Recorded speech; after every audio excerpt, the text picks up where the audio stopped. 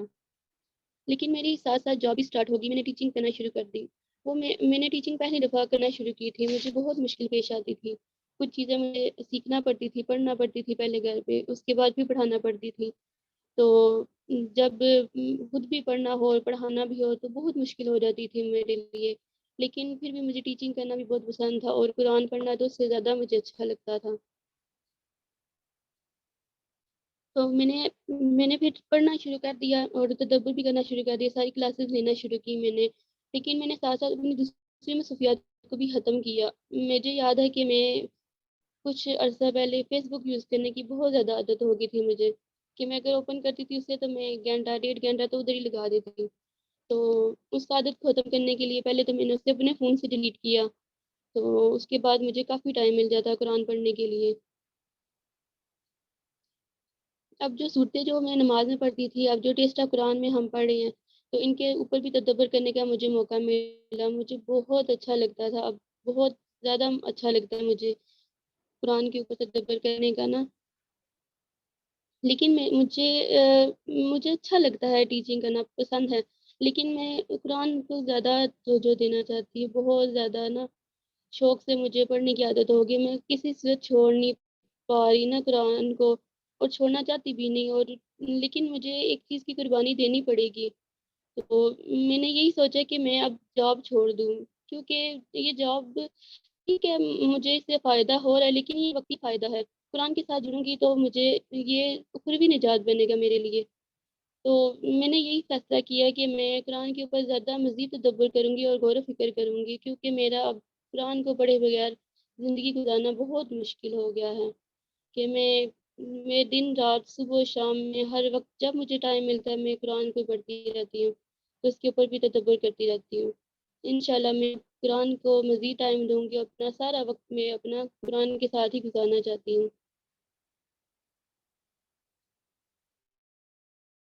جی ماشاء اللہ، اللہ تعالیٰ آپ کو استقامت دے اور آپ کی اس قربانی کو قبول کرے، اور ہم سب کے دلوں میں بھی قرآن کی ایسی ہی محبت پیدا ہو جائے۔ وآخر دعوانا الحمد للہ رب العالمین۔ سبحانک اللہم و بحمدک، نشہد ان لا الہ الا انت